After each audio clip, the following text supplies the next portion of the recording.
AI and integrated workflows are actually being used by 68% of advisors, according to this year's wealthtech survey, which we just completed.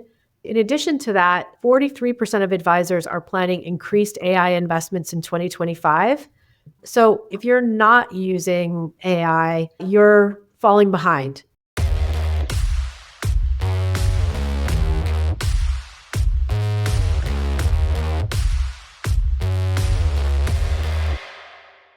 Hey, everybody, welcome back to another episode of The Connected Advisor. I'm your host, Kyle Van Pelt, co-founder and CEO of Milemarker. Today, we've got a special one. Today, I am joined by Natalie Wolfsen. Natalie is the CEO of Orion Advisor of Orion Advisor Solutions, really the whole thing, the whole kit and caboodle. I know there's a lot of things going on over there at Orion. So Natalie, thanks for joining the show. Thanks for having me. Really excited to be here today. Of course. So Natalie, the first question I love to ask everybody, and then we're gonna dive in a little bit to a bunch of the exciting things you have going on, but you're not gonna get away from my first question. So the first question I ask everybody is, after a bunch of these conversations around the industry, I found everybody has their own unique path to this space. Some people, it might have been, following in family footsteps, a really traditional path. Some people, they came in through the side door. Maybe they were doing something completely different, didn't even know that this was an industry, and they end up here. But whether that path was traditional or untraditional, we found everybody has what we call a money moment. And that's a moment in your life where that light bulb kind of goes off and you said, this is what I want to do for my career. So Natalie, what was the money moment in your life that led you to sitting in the chair you're in having this conversation right now? It's interesting. I definitely followed the second path, the random path to financial services. I got my degree in political science. I was absolutely certain I was going to work for the State Department. Didn't take a single business course in college and realized after I graduated that really important thing for me to do was to find a job. And when I graduated, jobs in government service was not all that easy. And so I ended up just moving to New York and looking for a job anywhere. And I happened to find my first job at American Express in marketing.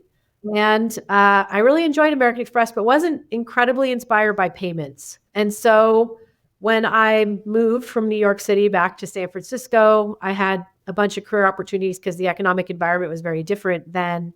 And I had an opportunity to earn less, have a lower title, and work at Charles Schwab in brokerage or continue with payments.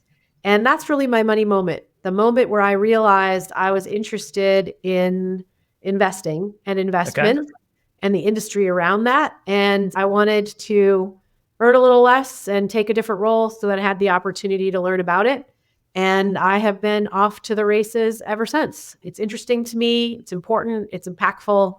People do great work for the future of investors and Americans in our industry. And I absolutely love it. That's a great answer. What a great money moment. I love that. If we have time, I'd love to kind of dive a little bit deeper into that experience at American Express too. I'm sure you learned quite a bit about marketing at, the premier credit card company in the world. I think that could be a fun conversation. Absolutely. So, all right. I feel special. I feel like I've been invited into a special club because we are actually recording this right before the flagship Orion Ascent conference. But you let me in the secret door to tell me about a bunch of the stuff that we're going to be talking about at Ascent. And I'm really, really excited about that. So we've got a handful of things that we can talk about today. I just actually want to go to you and say, what are you most excited about? Let's start there. So what is the thing coming out at Ascent that you're going to talk about that Natalie's most jazzed up about? Well, it's interesting. It's a little like having to pick between your children when you're asked what you're most excited about. And the team has been working hard all year to deliver an incredible group of things to your clients. So I can just tell you about a collection of things I'm really excited about. First thing I'm really excited about, and you and I have talked about this before, and I know we share this, but I am incredibly committed to making access to information open and available to our clients. And a partnership that we announced in the days leading up to event, our partnership with Snowflake, is just the next extension of that strategy. Yes. Our new collaboration with Snowflake is going to enhance the data access and flexibility for Orion's clients. I think it is like our partnership with Redshift, what we announced several years ago, just the next iteration in allowing advisors to centralize their own information, both structured and unstructured, in one place. According to our wealthtech survey, which will be availed next week at Ascent, and is another thing I'm extremely excited about, 60% of advisors currently use real-time data to serve their clients. And this year, over a third of advisors are making it a priority to provide clients with real-time data and updates on their portfolios. And the Snowflake technology will empower advisors to do those types of things, and will also empower advisors as business owners to just understand more about their business, what's working and what's not working. So I'm extremely excited about that. I'm really excited that Orion continues to be a leader in AI. We're going to announce some tools that we are delivering to our clients in our portfolio view, which automates the construction of meeting agendas based on information in their portfolio analytics, financial planning, CRM notes. This should really save advisors time and effort. Over the past 3 years, at each successive Ascent conference, we've featured improvements or new solutions in our AI offering, and this year is no exception. And then going into 2025, we're going to pivot to productivity improvements generated by AI. So I'm really excited to have conversations with clients about that. There are other initiatives I could go into, but those are just two I'd like to focus on to start. Yeah. Well, I got to tell you, my email inbox, my text message inbox, all of the things were blowing up about the Snowflake announcement. So I think there's a lot of excitement around that. I know we at Milemarker are certainly very excited about that as a firm that's put a lot of our chips in the Snowflake basket. And so I was very, very happy to see that go live. And we're really excited to help people create more efficiency and success with Snowflake and Orion. It's great. We're excited about that too. So I actually want to talk to you a little bit about the AI aspect of this just for a second, and then we can get into some of the more things. And I love that you guys are continuing to push forward on the AI side. You mentioned something there that perked my ear, which was the productivity enhancements, which I think is great. And I know that's kind of what's next on the docket. Where do you see some of the big opportunities for productivity enhancements for advisors using AI? Because I am super bullish on this notion. I feel like I've said it on my past 3 or 4 podcast episodes, but I'm going to keep saying it because I think it's real.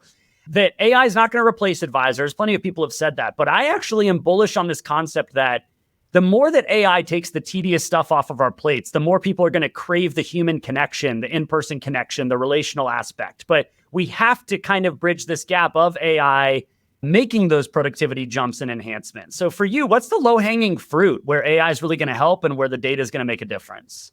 So, it's really interesting. First thing I just want to say is AI and integrated workflows are actually being used by 68% of advisors, according to this year's wealthtech survey, which we just completed.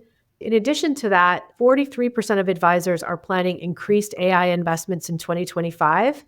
So AI, if you're not using AI, you're falling behind the competition, meaning other advisors who could potentially serve your clients. And what advisors are seeing in terms of the benefits of AI is just dramatic time savings in the consolidation of materials into a conversation with their client. At Orion, we were leaders in this with Redtail Speak and then with Compare, and we're continuing to do it with the client material tools we're putting together.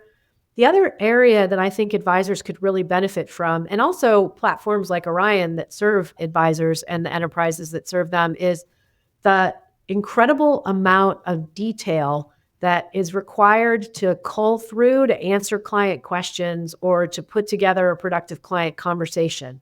AI tools can help you get to a place where you can very quickly access information to answer that client question, or where you can very quickly cull through all the information you have in your disparate systems to get to a meaningful conversation with your clients. So when I talk about productivity, to me, it's all about time savings and accuracy, those two things together. And AI tools, definitely, we're all seeing the benefits of it now, just using GPT in our personal lives.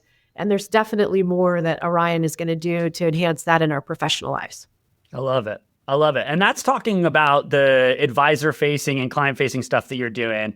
Listen, maybe people know this, maybe they don't. Orion processes an extreme amount of data. We're obviously a data company, and you guys are reconciling data. You're doing all kinds of interesting stuff. Has Orion started to take any steps of using AI and those types of things on the internal tooling piece, the stuff that the advisors probably don't even see to help make your business more efficient? Yes. I mean, this year we're going to implement some knowledge management tools to enhance our service experience to get Oh, that's speed cool. to answer and accuracy levels improving. In addition to that, we also are looking at applying those tools to our code development or QA. There's tons of potential for improved accuracy and productivity using these tools. And then at Orion, we want to build best practices and build resources for our clients to use in their own businesses. I love that. That's awesome. I wanted to talk about something too, because you guys are using AI on a product that I actually think is pretty underrated at Orion. So I want to highlight it here because I think it's cool, which is the Orion Compare tool.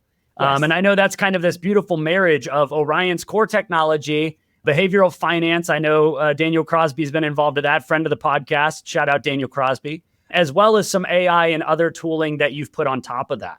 So let's talk about Orion Compare a little bit. That's kind of a first of its kind, and it's really unique and it's interesting. And I'd love to just give you a chance to pitch that and plug that a little bit more. Yeah, I know we're extremely proud of our Compare tool. We launched it last year at Ascent, and we've been improving it ever since. What we put together in Portfolio Compare is information about your clients from the CRM, so knowledge about the clients from the CRM, information about their goals and their aspirations and their portfolios from financial planning, AI workflows that bring it all together so that you have a first draft communication with your clients that is informed by what we know about them, meaning about their behaviors, their needs, desires, perspectives on their investments from the behavioral finance tools that Orion provides its clients.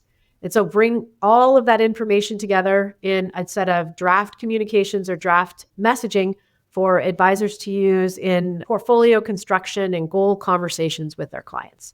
So we're really excited about it because since we have a CRM with Redtail, we have a financial planning system that we deliver with Orion Planning. We have an advisor portal, and we have a behavioral finance capability. All of those things came together in this wonderful comparison tool that we think helps advisors have great conversations with their clients, which they've always had, but have those great conversations with much, much less time to prepare for them. That's really cool. I'm glad that you're highlighting that. I think that's a really neat opportunity and a neat tool. I'm thinking about, again, just the conversation of AI, the Snowflake announcement. One thing that I've found interesting, I want to get your take on, is there's been a lot of things that have popped up in the industry AI related, but a lot of them seem to be, I'm not trying to belittle them, but point solutions, things that, are really acute, but they might not span an entire process. So now we're kind of creating more silos of data, more logins for advisors, and it's been very difficult for people to apply AI across some of the more sensitive data because, understandably, regulators don't want that data going out to open large language models, going out to who knows where you can't track it or govern it. So this is all wrapped up in this problem of the industry having tons of silos around data. Mm-hmm. So for you in the seat that you're sitting in, and I know Orion's developing some of this, but what do you think it's going to take for us to kind of bridge this gap between a bunch of siloed, incremental point solutions on AI tools, meeting note takers, which are great, they're not bad, or maybe some marketing stuff or help you write marketing content, all unique, cool uses of AI, to where we can really start to get some of the big productivity lifts when we can start applying it to more of the sensitive data, the things that we need to keep control of and that we can, make sure the regulators are okay and happy with. First thing I just want to say is it's definitely an earmark of this part of the cycle to have those individual point solutions as people are innovating. It's difficult to innovate across the entire problem set because it takes a lot of scale and complexity and time and effort. And so what you see in this particular part of the cycle is a bunch of, as you say, point solutions. And it's healthy, and those point solutions are what drives innovation. If you look back at financial planning and the innovation in financial planning, what you saw was all of these financial planning firms, these robo-advisors, all of them had different point solutions for different types of financial plans, different parts of the cycle. And then eventually it comes together in a holistic offering. The same thing is true of, how functionally the technology in our industry has been developed. You have a bunch of firms that are trying to find the perfect CRM offering and the perfect financial planning offering and the perfect risk management offering, the perfect compliance offering, and so on.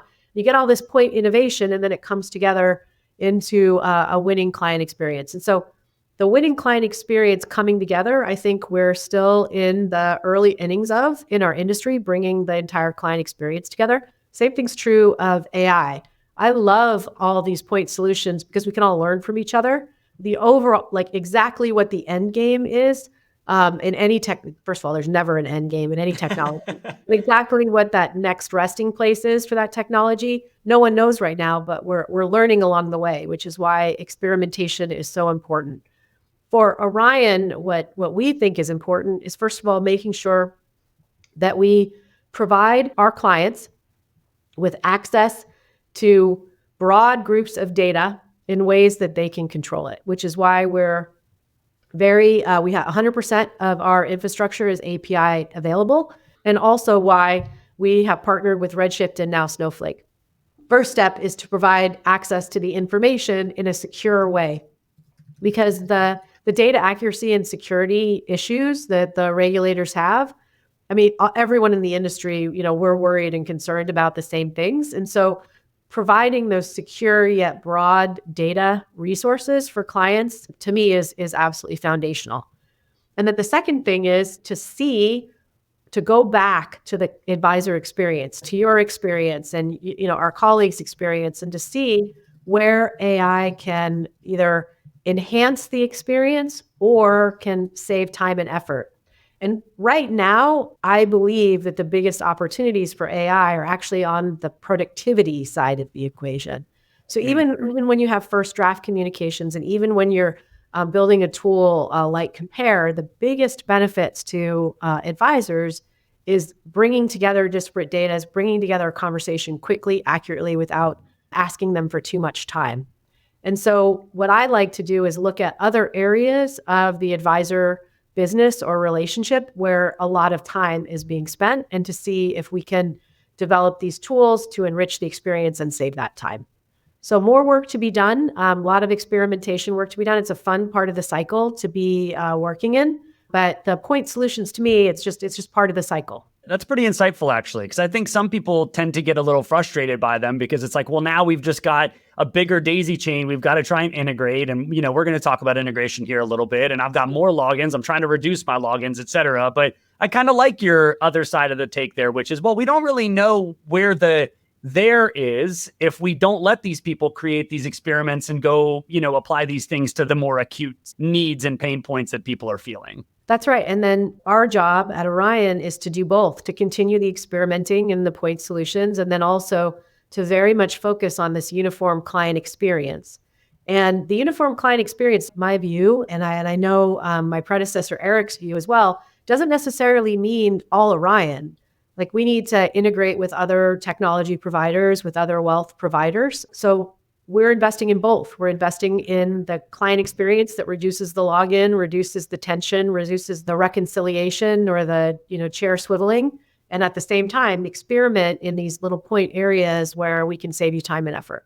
I love it. I'm kind of struck by the fact that most of the people who got into the industry to be a financial advisor probably didn't think they would be this deep into technology. They were like, I'm getting into a services business. I'm going to be sitting across from clients. I'm going to be doing all, and all of a sudden they all have to become, kind of synthetic technology and software firms. They should be thankful they have a bunch of partners to help them with it, because it's a lot to stay on top of and manage. Yeah. And it's my hope that as an industry, we get to a place where financial advisors do what they love, which is serving their clients and helping them achieve their hopes and dreams and aspirations.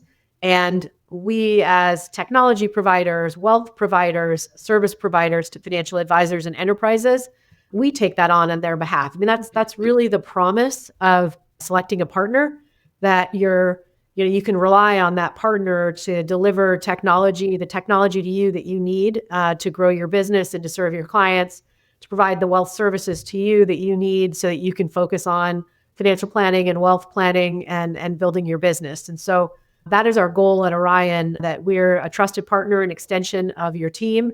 And so you don't need to be a CTO because you have one at Orion. You don't need to perform every aspect of investment management because you have a CIO working on your behalf at Orion. This podcast is brought to you by Turncast. We make game-changing content for fintech and financial services companies. Learn more at turncast.com. Hey, this is Judd Mackerel. Thanks for listening to this show. I just wanted to ask you one question. What's your technology and data strategy for 2025? If you can't clearly answer that question, I'd love to talk. We are spending some specific time with select firms to really go deep and help you clearly answer that question. We believe that it's one of the things that often holds back firms from really achieving their potential, from really achieving growth, and really getting a lot of the things in the position that they need to be. The things that are holding up the way that you scale, like your workflows, how you manage data around your revenue, how you report all of that to your advisors, and getting clarity in all those things. I'm sure there's a lot of very specific things to your business that are really important as well, and we'd love to talk about that.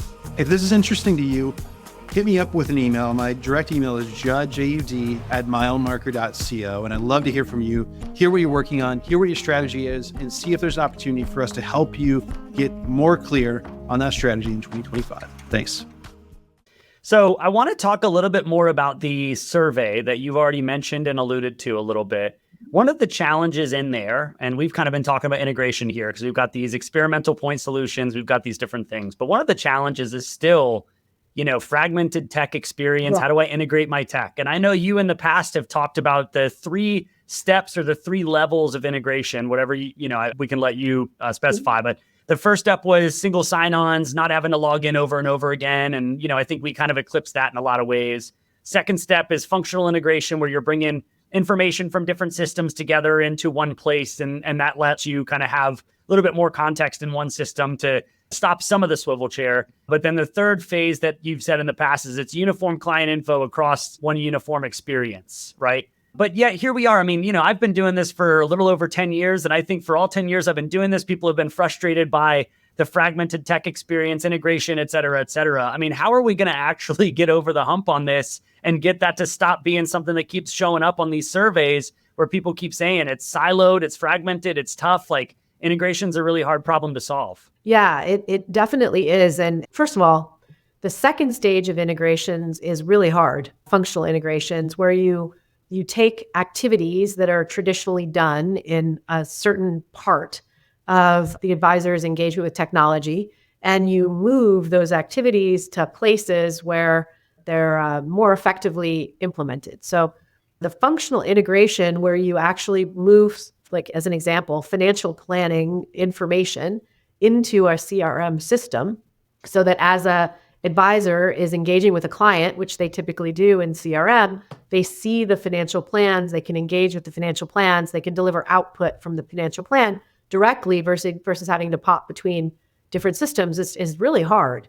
Now, the good news at Orion is we're well into that part of our integration of our systems, then taking what is a traditional advisor engagement with technology, where they functionally do their client relationship management and then stop doing that and go in and functionally now engage with financial planning, and then functionally engage with marketing and functionally engage with risk management, et cetera. You're changing the entire way an advisor manages their day. The upside, the opportunity is huge, because advisors don't like having to manage their day around the way that the technology is architected versus the way the client thinks. But it's also a big change. And so I'm really excited about Reed Colley joining the Orion team, really excited about the Summit technology, because moving from that functional integration into that new client experience, they've already done some really great work with that at Summit that we're going to leverage in Orion. Reed is an industry luminary as it relates to creating beautiful advisor experiences that could save time and effort. And he's the perfect leader to take Orion to that next stage. The other thing I'd like to say is, in the past, one of the things that's gotten in the way of that uniform client experience is the need to own all the tech yourself so you can control it. Yeah. That's not a need anymore because of APIs, because of Snowflake and Redshift, where data can come together. It just requires firms like Orion to get to a place where you can fully leverage those capabilities And I feel that Orion is at the doorstep of that now because of all the work that the company's been engaged in for the last several years. Yeah. You really have been, I would say, at the forefront of this, because I know lots of people are talking about launching data sharing initiatives and those are supposed to be coming out, but you all were really leaders in this with what you did with Redshift years ago. I mean, we were so excited about it. And I know there was a lot of people in the industry who I remember early questions are like, yeah, but what do I do with this? Right. I don't even know what to do with this. And we would tell them and they're like, wait, that's possible. I'm like, yeah, when you're able to share data like this, it unlocks so much opportunity. So I think that that's pretty exciting that you all have been on the forefront of that. I think so too. And I have to give a lot of credit where credit is due to Eric Clark and the team that's been at Orion working on this for years. I'm really excited to take it to the next level. But to your point, the foundational work that's been underway at Orion for quite a while, that's what's leading us to a place where everything is possible now. Yeah, that's great.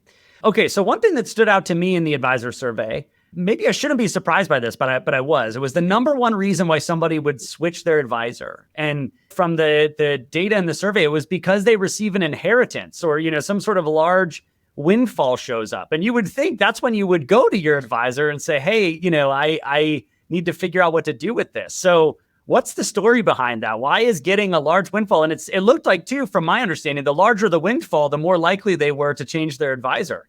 It's so interesting. So for the last 3 years, Orion has engaged in an annual advisor wealthtech survey where we survey advisors from around the industry, some who use Orion, some who don't, all different affiliation models. So some IARs, some RAAs, some who work in insurance, but all over the industry to offer the advisor perspective on the market and technology and their points of view about their optimism or pessimism about the environment that we're operating in.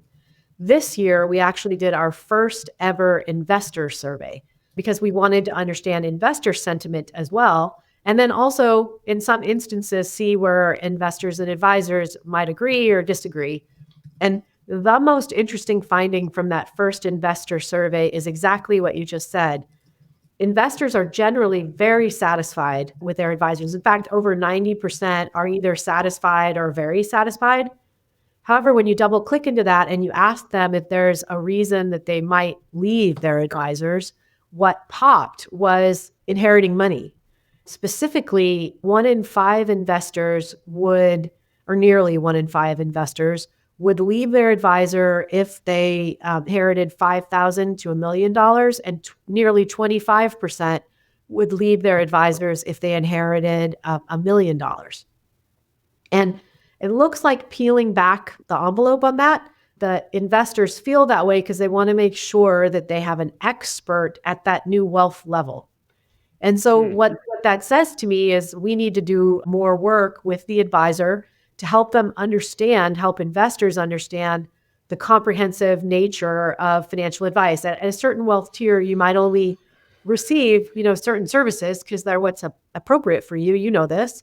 And then at other wealth tiers, you do more for clients because they need support in that way. They need support with trust and estate or tax or things that, aren't necessarily as important at lower wealth tiers. And so we absolutely are taking that on and looking at how our tools, whether they're behavioral finance and orientation or technology and orientation, can make the broad array of services advisors deliver a little bit more apparent to clients, even if they're not utilizing them at a lower wealth tier.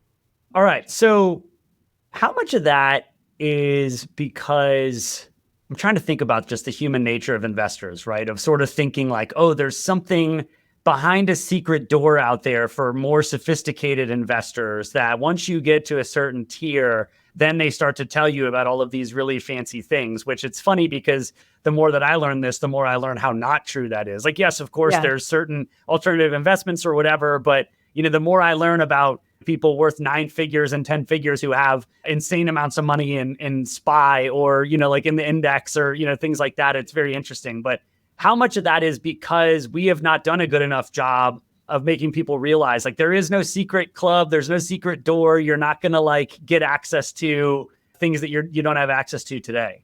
I agree with you. I think that that's just human nature. And if you've inherited enough money that your whole life is changing, which, happen to many people when they inherit $1 million, like that their whole life is different. They always want to make sure, it becomes a benefit and then also very stressful because you don't want to do the wrong thing. And so you seek support and advice. And so it's absolutely, to your point, human nature that folks wonder if there's something that they didn't know, that there's some risk that they need to, think about that they aren't aware of. I would argue, though, that it comes just like that comes back to human nature. So does the fact that investors want to work with people who understand them. That is the most important driver of satisfaction between the advisor and the investor.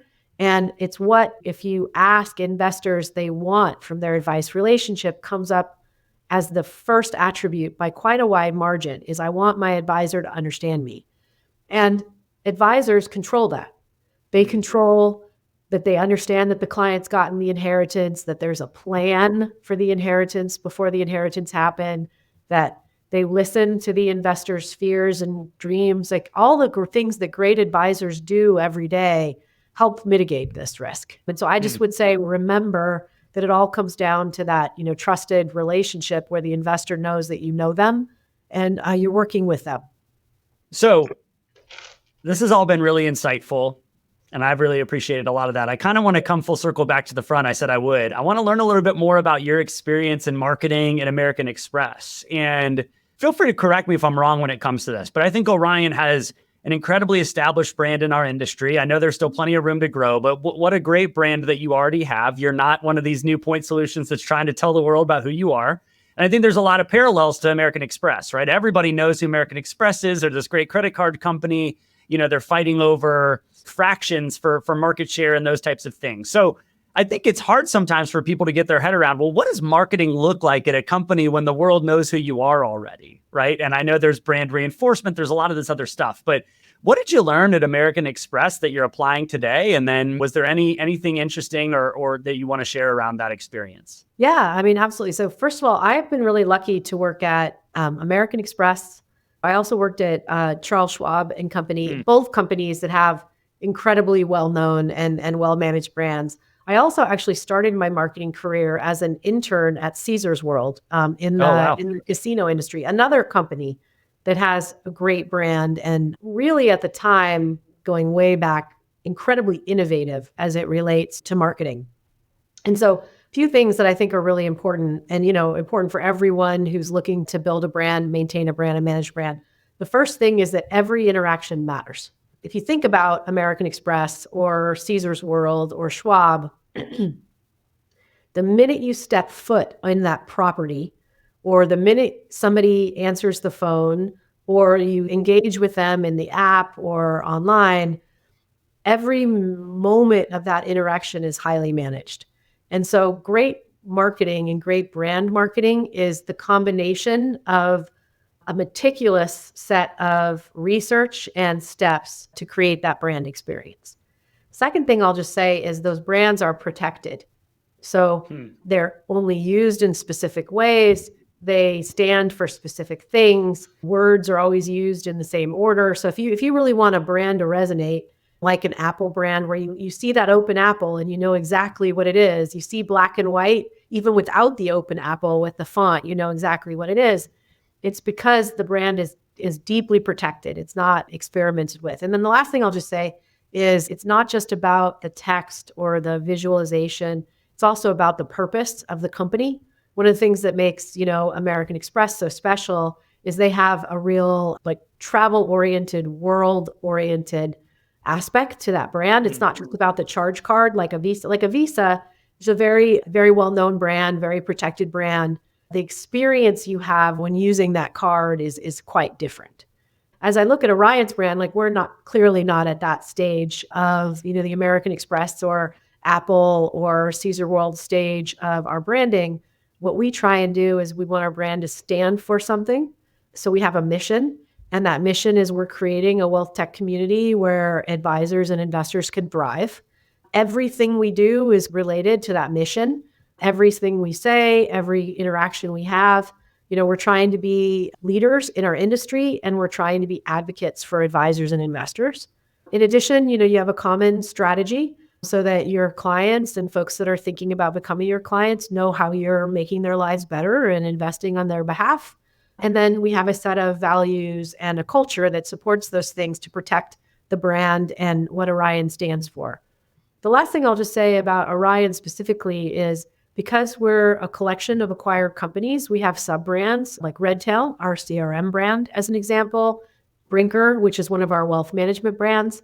And so all of those things need to come together and reinforce Orion, just like the credit card and the bank and the aspects of American Express when I was there reinforced American Express. I like that. I like that point, especially about the sub-brands, because, it is interesting, especially when you're acquiring companies that already had great brands. And, it's like there's always that question of, well, do we fold it into our really good brand? Do we let that brand continue to thrive? So actually, I know that some of these you were maybe not there for, but I know you're thinking about this now. Like, how do you walk through that type of thing? Because I actually think we can tie that back to our audience. Our audience is full of a lot of RIAs that are also acquiring, and they're thinking about, do I fold it into one? Try to make a national RIA brand? Do I leave a bunch of sub brands? Do I let, all that stuff happen? So what goes into that type of thought, and how do you evaluate it? First thing is you have to understand your brand, your brand awareness, your brand equity, because it could be that in any merger or any, acquisition, that it could be that your brand is the one that has the brand equity and the brand awareness, or one of the acquired companies is for some reason. And so you need to be open-minded and understand that and do the work and be fact-based. Second thing is it has to make sense. So like for some companies, everything is called that company plus something. American Express Financial Services, American Express Corporate Card, American Express Business Travel, as an example. In other companies, there's a collection of brands, and usually the second strategy is employed when those brands do very different things or serve very different clients. Like there's a reason for the companies to come together because of shared infrastructure or shared insights. But, one part of the company serves broker-dealer IARs, and in our case, another part of the company serves RIAs. And so you just need to make sure that it makes sense and that you have a long-term vision for where you'd like to go with your branding. And for advisory firms that are working on that, if you serve different segments, so you have an ultra high net worth part of your business, you have a high net worth part of your business, an emerging part of your business, maybe different brands make sense for that because of what you're trying to communicate to your clients in the marketplace.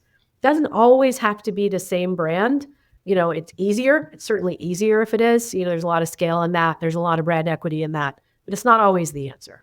Well stated. I really like that point about just remembering that a brand is supposed to stand for a specific promise that your company is issuing. So if you start to offer a different promise, maybe you should start to think about a different brand is a really good framework to think through that.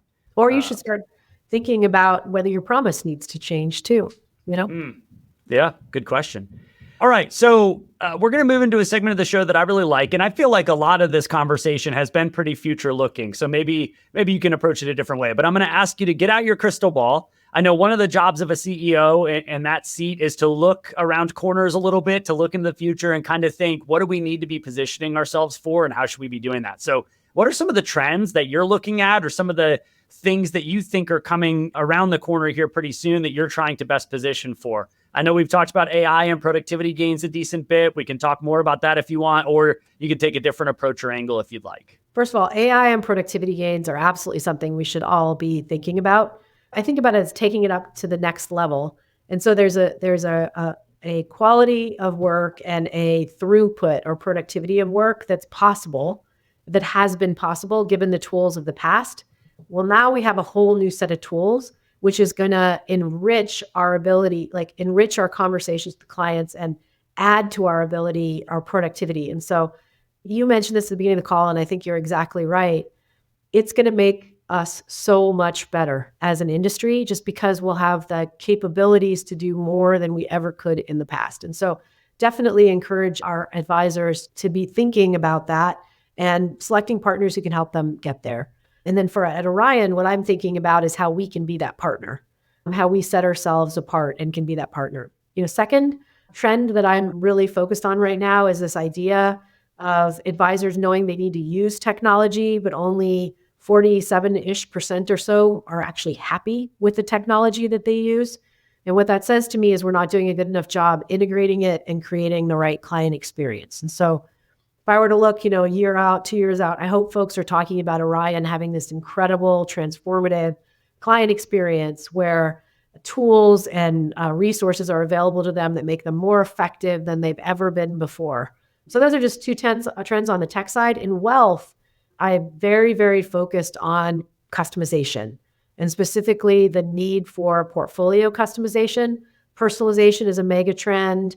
Costs can come way down in portfolios the more you use custom indexing, the more we unbundle mutual funds and ETFs. And so we're investing a lot in that at Orion. And the last thing I'll just say is I think advisors fully outsourcing is really hard because you give up control of too much of the client experience, or at least advisors feel they give up control of too much of the client experience. And so what we're doing at Orion is allowing advisors to outsource as much or as little of the wealth equation as they want. OCIO model marketplace all the way to fully outsourced portfolios through, a high net worth offering. We have all of it at Orion. And, again, if I had to look out a couple of years, I hope advisors saying, wow, Orion got that right. They're meeting me where I'm at with wealth and tech so that I can focus my time with my clients. I think that's great. I love that last point too, because it's interesting. I think the advisors I know that are growing the fastest are outsourcing as much as they possibly can, and they're trying to stay in a circle of genius. Flip side though, the lifestyle advisors I know who might not be growing the fastest, but have kind of have their firm at a place that they really like it and all of that, are also outsourcing as much as they can in the business, right? Because they sort of said, I know what it is. I know what I want my firm to look like. And I know what I want to do and what I don't want to do. And I'm just going to aggressively outsource all of this stuff. And I think, at least from the flip side of that, what I've heard from people is that they're just afraid of the basis point creep of if I outsource all of these things, is all of a sudden it going to start getting too expensive for my clients to have all of this? So what would your response be to the advisor who's like, look, Natalie, I'd love to outsource way more. I get it. I could grow faster. I could be happier. But man, as a fiduciary, I'm so worried about all of these increased costs coming into the fray, and outsourcing now hits my client's wallet more than my wallet.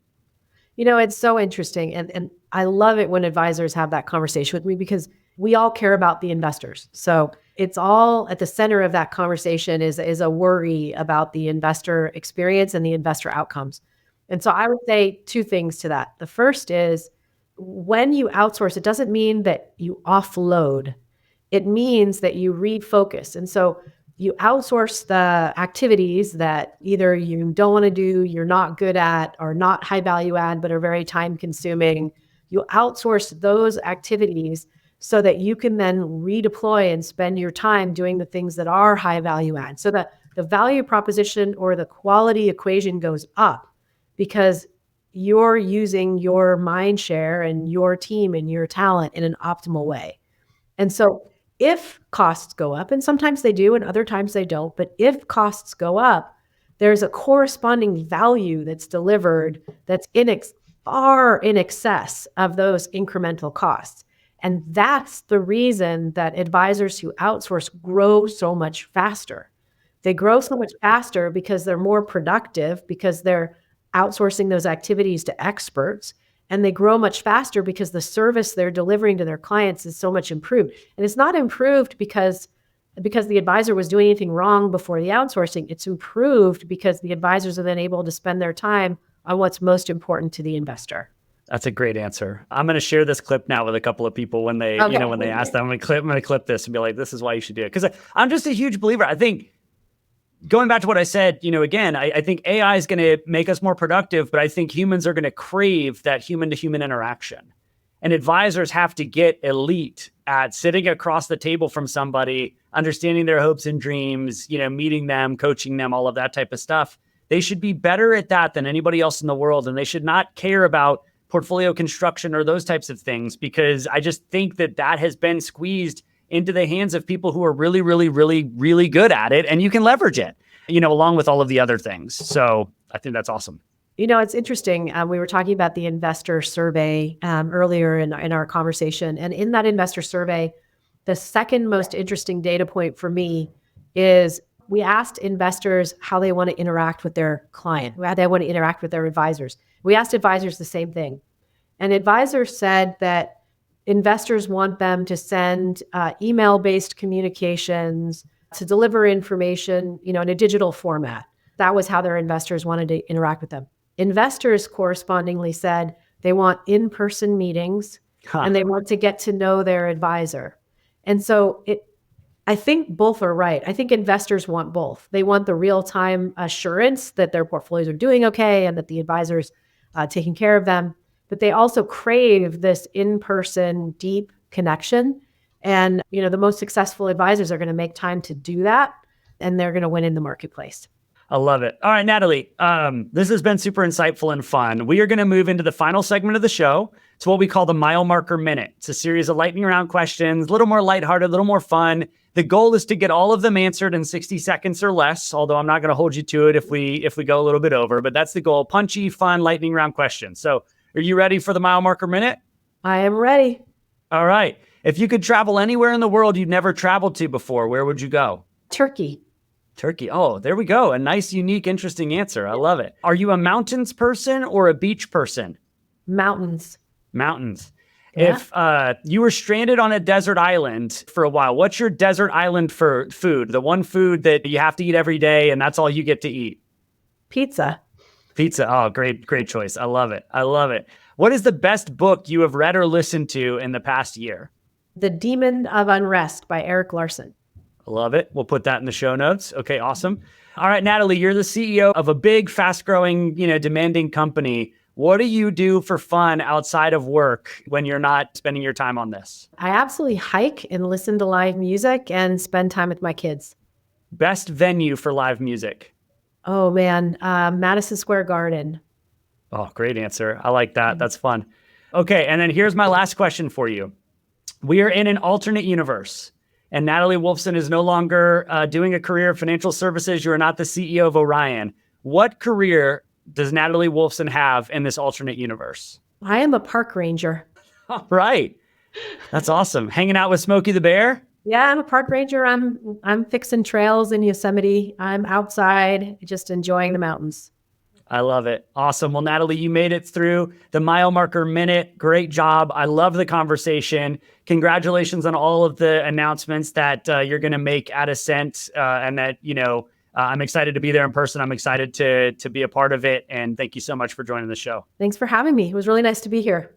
All right, everybody, that's been another episode of The Connected Advisor. Thanks so much for tuning in. If you could be so kind as to click follow or subscribe wherever you're listening to this, and to leave us a review so that new people can find great conversations like the one I just had with Natalie, we would all really appreciate it. But until the next episode, enjoy every mile.